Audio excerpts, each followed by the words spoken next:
Olá! Na aula de hoje vamos continuar com aplicações avançadas da mecânica newtoniana. Então, o assunto da aula de hoje será problemas com força dependendo da velocidade e forças periódicas. Ambos os assuntos vou tratar apenas de movimento unidimensional. Tá?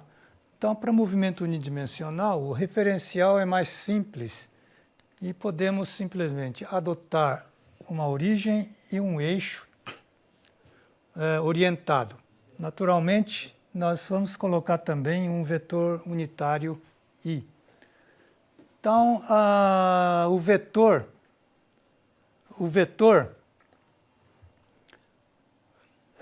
basta um componente, né? Então, olha, podemos até dispensar o índice x e escrever simplesmente dessa forma. Então, o que temos aqui é, quando b é maior que zero, nós temos mesmo sentido de I e negativo sentido contrário. Só temos essas possibilidades. Então, o vetor de posição também nós vamos representar da mesma maneira, né? E com isso, a velocidade, que é derivada do vetor de posição, vai ter um componente só. E a aceleração, da mesma maneira, só tem um componente. De maneira que podemos fazer uma descrição escalar usando x, a velocidade com a derivada do x, e a aceleração como segunda derivada do x. Mas tem que sempre lembrar que aqui vai ter um vetor i. Esses vetores aqui estarão sempre ocultos daqui para frente. Então, a descrição vai ser simplesmente escalar, mas tem que sempre lembrar desses vetores unitários aqui, que está dando a direção e sentido que nós iremos usando. Tá? Bom, a força, dependendo da velocidade que eu vou falar, vai ser uma força bem simples, que é proporcional à velocidade. Tá? Essa força importante, a única força importante no movimento unidimensional é a força resistiva. É uma força que opõe ao movimento. Eu posso ter, além dessa força, várias outras forças atuando sobre o corpo. Por exemplo, aqui eu tenho uma força que depende da velocidade, mais uma força que depende da posição e outra que depende só do tempo. No caso do oscilador harmônico com força resistiva e força externa aplicada, tem essa forma. A dependência aqui pode ser uma coisa bem mais complicada, mas vamos ficar nesse caso simples. Agora, nós vamos considerar um problema simples, que é o de uma partícula que é abandonada a partir do repouso de uma certa altura.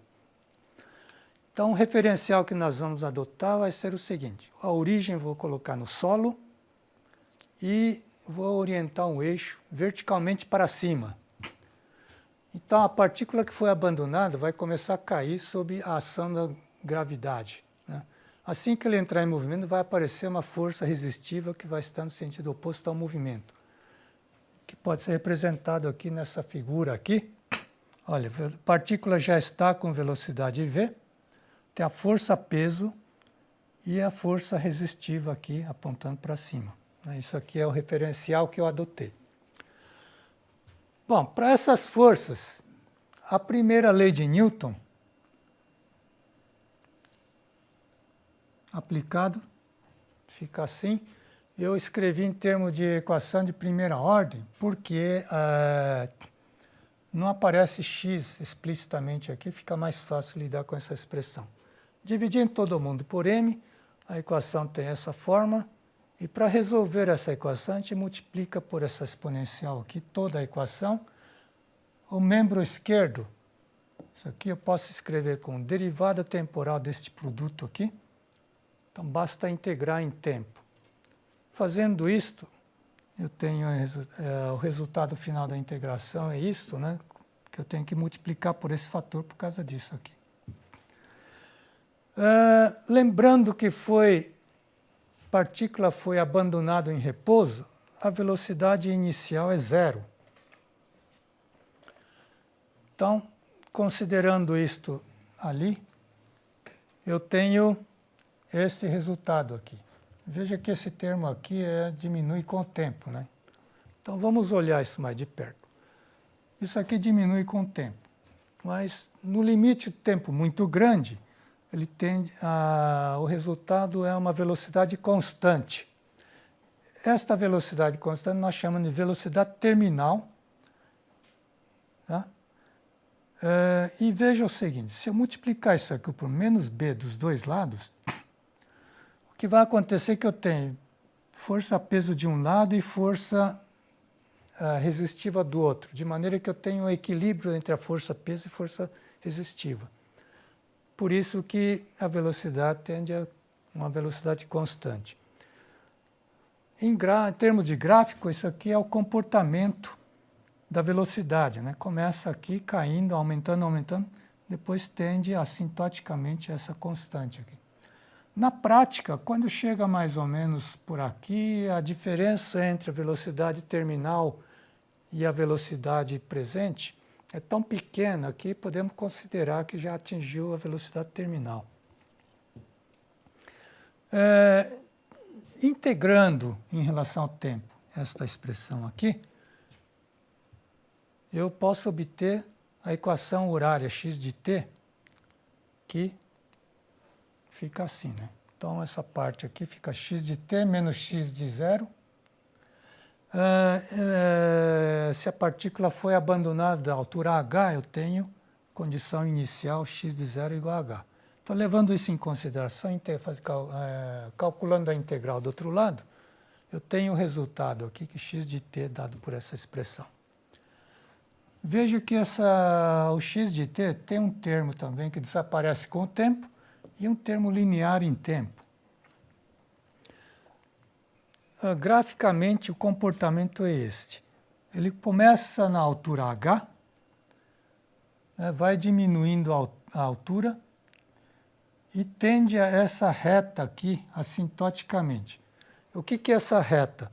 Essa reta representa um movimento uniforme com velocidade terminal. Isso aqui.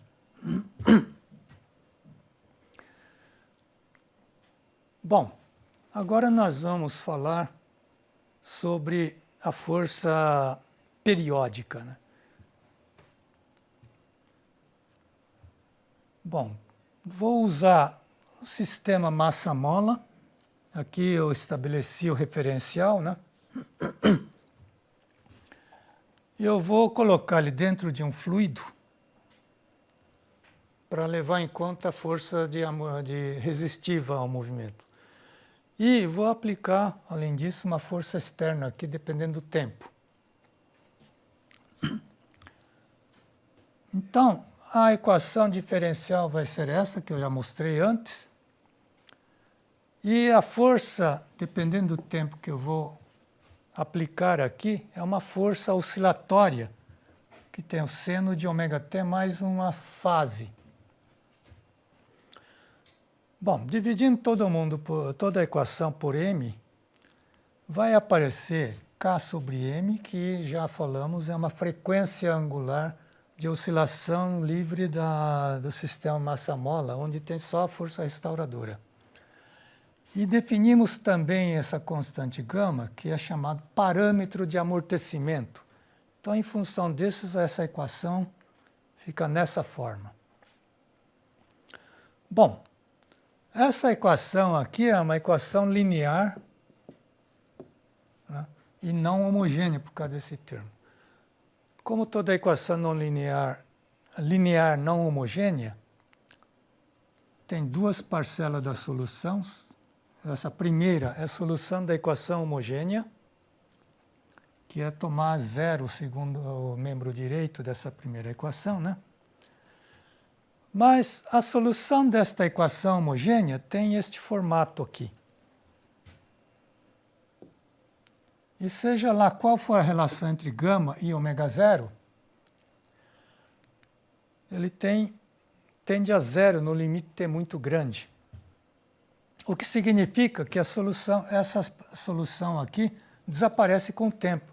Se eu ficar aplicando esta força muito tempo, esta solução aqui não tem o menor papel nessa oscilação, resultado final. Bom, então, quem manda na oscilação daqui para frente é a solução particular da não homogênea. Tá? Então, aqui está dizendo o seguinte, a combinação da segunda derivada com a primeira derivada e a função dá um seno de ômega-t, mais uma constante. Então, a função aqui, que vai gerar isso aqui no membro direito, tem que ser combinação de seno ou cosseno com essa mesma frequência aqui. Bom, o que significa que a solução particular que eu vou propor, essa combinação aqui, A e B são determinadas, impondo que isso aqui seja a solução desta equação aqui. Então, impondo a solução e definindo mais um parâmetro beta aqui dessa forma, eu chego a este resultado aqui, né? Que é, olha, é uma oscilação cossenoidal com a mesma frequência da força aplicada. Mas veja, isso aqui é chamada solução permanente ou também resposta do sistema à força aplicada. Veja que aqui no caso, levando em conta esse sinal menos, e que aqui é seno e aqui é cosseno, a resposta do sistema está defasado em relação à força de beta mais 3π sobre 2. Se a força aplicada aqui fosse cosseno, isso aqui, a solução particular seria esse aqui, olha. Eu troco seno com cosseno por seno. Nesse caso aqui, a resposta do sistema está defasada de beta mais π sobre 2. Tá? Mas vamos voltar ao nosso resultado aqui. Isso aqui é uma oscilação com frequência angular ômega. E a amplitude dessa oscilação é dada por essa expressão que depende da frequência da força aplicada. Né? Está aqui.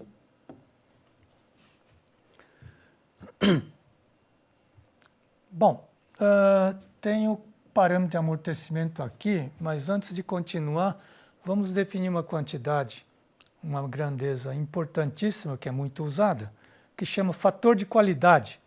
Fator de qualidade dividido por ômega zero dividido por 2 gamas. Ômega zero, como nós vimos, é a frequência natural de oscilação do sistema massa-mola somente com a força restauradora. Então, em termos dessa grandeza, a amplitude fica dessa forma aqui. Vamos olhar mais de perto nessa amplitude aí.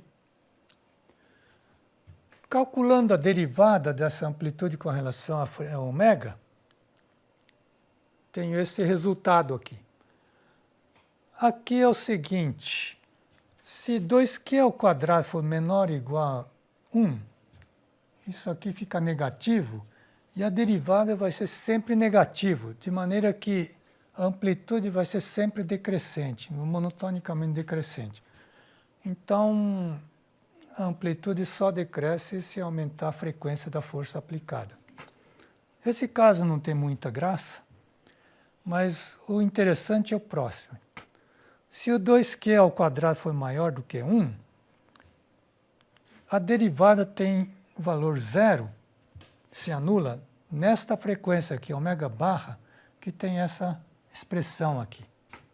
Tá? Então, para intervalo entre 0 e ômega barra, né, com ômega entre 0 e ômega barra, a derivada é positiva, então a amplitude só cresce até ômega barra. Para ômega maior do que ômega barra, ele decresce, de maneira que para ômega barra a amplitude é máxima. Então, para essa frequência, ômega barra está aqui, né? Então, a amplitude é máxima e tem essa expressão aqui. vamos olhar um pouquinho o que acontece quando o Q tende a um valor muito grande. Naturalmente, pela definição do Q, gama tem que tender a zero. Mas quando faço Q muito grande, ômega barra, isso aqui, olha, a raiz quadrada de... Quando Q é grande, isso aqui é predominante, então Q cancela e fica ômega barra aproxima de ômega zero. E a amplitude também, da mesma maneira, tende a infinito. Isso vocês podem verificar calculando o limite dessa expressão para Q muito grande. Muito bem. Aqui está o gráfico da amplitude e do beta. Beta é a fase lá, não vou comentar sobre isso aqui, mas vamos olhar esse gráfico aqui. Veja o seguinte, quando ômega é igual a ômega barra, eu tenho máximo da amplitude. Isso aqui, nessa condição, a gente diz que tem uma ressonância em amplitude. Tá? Mas veja o seguinte, para Q diferente, esse aqui para Q menor, eu tenho uma ressonância aqui, nessa posição aqui, que a frequência de ressonância está mais longe de ômega zero. Né? Então, frequência de ressonância, no caso da ressonância de amplitude, é menor do que ômega zero. Bom, mas veja bem o seguinte, quando tem amortecimento, a ressonância acontece em ômega barra, mas toda a frequência, olha, na vizinhança do ômega zero barra aqui, tem amplitude quase tão grande quanto o máximo. Então eu tenho que considerar uma vizinhança toda de ômega barra para verificar o que acontece. Em geral, costuma-se usar o que chamamos de largura de linha, que em geral toma-se frequências onde a amplitude seja metade do máximo e faz a diferença. Nesse caso aqui, as duas frequências onde acontece são essas. Fazendo a diferença, eu tenho essa expressão aqui, que é uma expressão horrorosa, né? Mas, em geral, interessa para Q grande, então isso aqui fica pequeno para Q grande. Eu posso usar esta aproximação para a raiz quadrada e a largura de linha tem essa expressão mais simples para Q grande. O que está mostrando aqui é que, quando aumenta o Q, a largura de linha se estreita. Mas, quando o Q é grande, a amplitude também é maior ainda. Então, vai ficar uma curva que eu tenho um pico muito alta e bem estreita. Então, é uma curva bem aguda. De maneira que, se eu tiver fator de qualidade grande, eu tenho a ressonância realmente bem definida numa frequência bastante próxima da frequência de ressonância. E a frequência de ressonância também, para Q grande, ele tende a ômega zero, né? Bom, essa situação aqui precisa ser levada em consideração para construções. Né? Por exemplo, construções de um edifício grande ou de ponte, porque se não considerar isso aqui no projeto, pode trazer uma catástrofe. E aqui tem um exemplo disto, em que isso aqui é uma ponte na cidade de Tacoma, que foi construída em 1940, foi inaugurada em julho de 1940, e no dezembro do mesmo ano, ele caiu por causa de um vento de 64 km por hora que estava soprando nessa época. Olha, isso aqui é um fotograma que eu tirei de um vídeo, que está nesse endereço aqui. Isso aqui não dá para ver muito, mas não consegui uma fotografia melhor do que essa. Aqui dá para ver uma distorção do que está acontecendo com a ponte, e aqui é o colapso da fonte que aconteceu. Se vocês olharem esse vídeo, vai ver que a ponte torce de um jeito assim assustadora. Bom, vamos falar então de uma potência fornecida pela força, né? Então, toda vez que a gente aplica uma força, ele fornece energia. Então, a potência fornecida por esta força é dado por essa expressão, né? Força vezes a velocidade da partícula. O que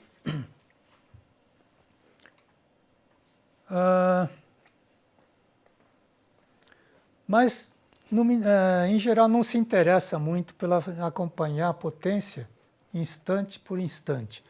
Então, o que se tira é a média dessa potência, né, em que calcula por essa integral, divide por... O resultado, para nosso caso, é isso aqui. E a expressão da potência média fornecida tem derivada nula em ômega igual a ômega zero. E ela é máxima nessa frequência. Então, aqui nós dizemos que temos a ressonância em potência, que acontece exatamente na frequência natural de oscilação. Bom, então, voltando aqui o gráfico, nós temos também a mesma coisa. Na vizinhança da frequência de ressonância, tem amplitudes tão grandes quanto a amplitude da ressonância, quer dizer, a potência da ressonância. Bom, então, usando o mesmo parâmetro da largura de linha, no caso eu tenho duas frequências aqui, que fazendo a diferença, dá isso aqui. Então, quanto maior o fator de qualidade, isso aqui estreita e isso aqui aumenta, de maneira que eu tenho um pico realmente aguda. Bom, eu falei de força tipo seno, tipo cosseno, mas em geral a gente não encontra força senoidal ou cossenoidal pura, né? Essas são as forças mais simples de uma força periódica. Em geral, o que a gente encontra, vamos ter que pensar numa situação genérica, é a força periódica pode ser definida assim. No instante t, e t mais um número inteiro de período, né, o t maiúsculo, que eu representei por t maiúsculo, são iguais. O que significa isso? Vamos pegar um exemplo. Isso aqui é uma função periódica. O que acontece é que o perfil da função é repetido periodicamente, né? Ele repete periodicamente. Então, esse tipo de força, né, se for usar normalmente, vamos ter que dividir em intervalozinho de um período e ir resolvendo a equação ali. Mas isso não é prático, então o que nós podemos fazer é usar um recurso matemático chamado série de Fourier. Então, qualquer função periódica eu posso representar como combinação de senos e cossenos. E pronto, agora o problema fica resolvido, né? Para determinar esses coeficientes aqui,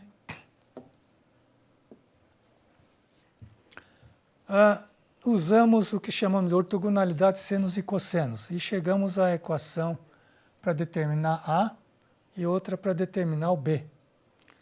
Então, aquela força do exemplo que eu mostrei, num período ele tem essa forma aqui, que é, substituindo aqui, ele mostra que A0 é F0, os outros coeficientes A é zero, e o B é proporcional ao μ, inverso do μ. Então, a série de Fourier dessa força tem essa expressão final. E veja que tem apenas um termo constante e o seno aqui. Bom, isso tem uma razão matemática, mas não vou comentar isso agora. Bom, isso aqui é o gráfico que ilustra somente com um termo, depois tem outro com dois termos, com três termos daquela série lá, que vai sendo adicionado, e eles vão aproximando da função original aqui, tá vendo? Com 4 termos já está bastante próximo. Se eu colocar mais termos, ela vai aproximar, aqui vai ficar mais liso ainda e aproximar cada vez mais. Então eu vou considerar esta solução aqui aplicado no oscilador harmônico amortecido. Isso aqui é uma equação linear, né? Então eu posso usar o princípio da superposição E a solução final vai ser essa aqui. Você vê que tem vários termos trigonométricos. Então, eu tenho que olhar essa frequência aqui, que está aqui. Eu tenho que olhar para essas frequências, quais são os que contribuem significativamente para a ressonância. Tá? Então, é isso, gente. Então, eu termino a aula apresentando a referência adicional, que é a mesma, e, como comentei na aula passada, o Simon tem a edição em português. Muito obrigado.